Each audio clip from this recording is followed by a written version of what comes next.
విజయం నీ కోసం నా కోసం ఎటుపోదురా నువ్వు చేసిన కష్టం ఎప్పటికైనా సొంతం కాలంతో పయనించేవాడికి కానిది ఏముంది సాధనతోనే సాధ్యమవ్వునని సదాశయంతో సాగర ముందుకు రాదురా ఏ విజయం నీ కోసం నా కోసం ఎటుపోదురా నువ్వు చేసిన కష్టం ఎప్పటికైనా సొంతం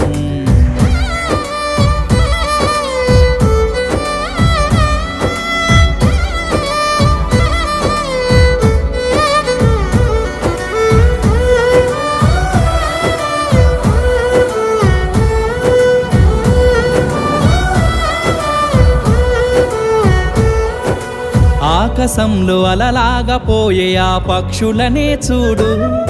అనుకున్న గమ్యమెంతున్న